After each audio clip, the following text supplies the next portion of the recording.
Hi guys, Besol here. So, marahil na-click mo yung video dahil curious ka. And most likely nagre-resonate sa'yo itong video to. I will be sharing about manifestation. So, most likely meron ka ng idea anong manifestation. It's like wishing. So, isi-share ko sa inyo mga iba't ibang technique regarding sa manifestation. So, ang gusto ko lang malaman mo, yung kung ano man ang gusto mong i-manifest, andyan na yan. It's very reachable. Kung no matter how difficult it may seem, like mukha siyang napakataas, lahat ng mga pangarap mo is reachable. Pero nakadepende yan siya sa'yo. So, it's all about alignment. So, kumbaga, this is the first technique that I would like to share to you. So, syempre, yung manifestation natin paminsan is, it could be, kumbaga, relasyon, may mga common, pera, mga ganyan, bahay, kotse. So, it requires responsibility. Kapag ibibigay sa'yo agad, kaya mo bang buhatin yung responsibilidad na yun? So, ang gusto kong malaman nyo is yung alignment. So, in order for you na makuha yung blessings na gusto mo, you need to be that person who is ready to receive it. So, ano nga ba yung ugali ng taong yun na ready na mag-receive ng blessings? So, syempre, isa sa mga pinakamalakas na technique is yung gratitude. Pasasalamat. Gratitude is like a door na binubuksan mo.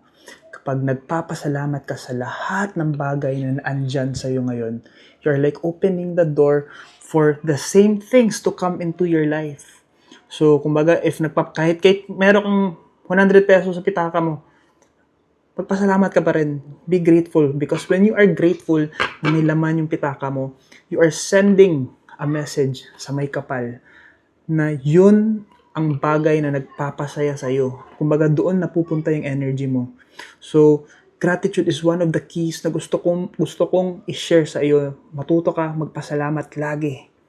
Be grateful. May pagkain ka, magpasalamat ka.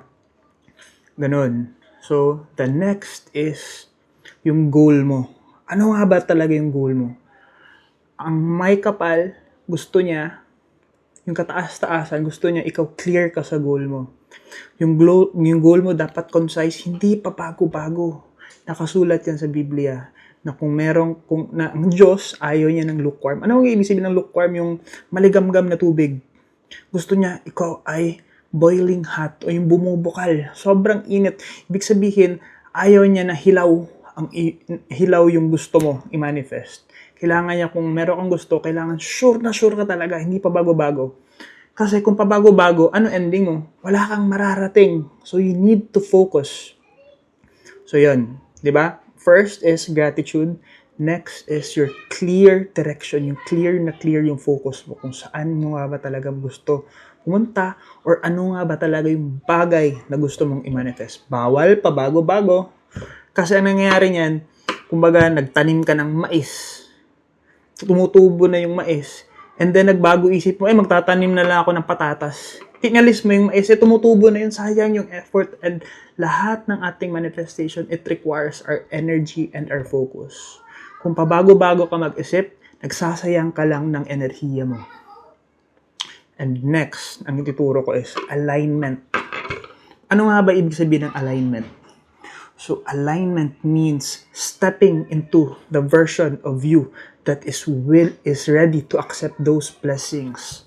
So, syempre, kapag yung mga hinihingi mo paminsan, kapag masyadong malalaki, kumbaga grandeur, kumbaga it could be like a large sum of money, or it could be, pwede rin siya yung mataas na posisyon sa trabaho.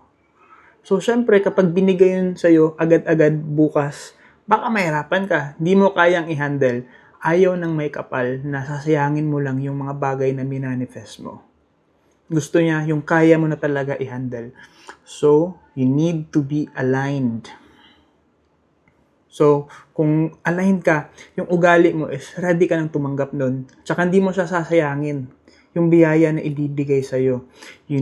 Kailangan mo maging tao na ready na to receive it, and yung tao na kayang i-handle kung ano man yung hinihingi mo, hindi mo siya sinasayang.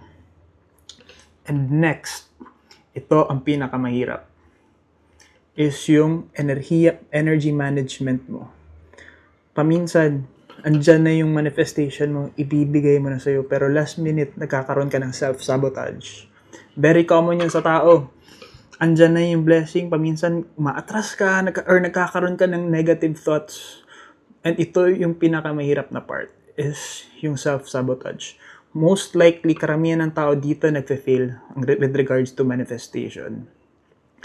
Kumbaga, andyan na. Kumbaga, nakalapag na lahat, align na lahat, feel mo na darating na, and then last minute pa, may bulilyaso. Wala na. Kumbaga, ikaw, surrender ka na sa manifest mo. So, yung parang ganun, cancel out. Sayang yung energy na in-invest mo. But here's the catch. Sometimes, kapag nadapa tayo, what matters most is yung mabilis tayo na bumabangon. Bumabangon tayo agad-agad. Kasi, kumbaga, manifesting, parang din siyang, kumbaga, manifesting, it's a pattern, it's common in life. Na syempre, like, naglalakad tayo or tumatakbo, paminsan nadapa tayo, what matters most is babangon tayo ulit.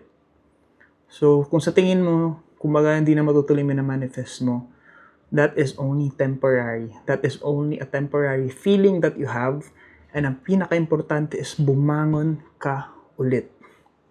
Ngayon, kapag meron ka ng manifestation, naintindihan mo yung sinasabi ko, be sure about it and gawin mo ngayong araw mismo. And sigurado ako kung ikaw consistent, kung ano man yung goal mo, makakamit mo. Pero syempre, ang daming techniques dyan na pwede kong i-share sa'yo sa mga susunod ko na video. So please, if this message resonates with you, follow me on my next video, and laking tulong po niyan kung mag-like and subscribe ka sa aking channel na to. So again, see you on the next video. Thanks guys.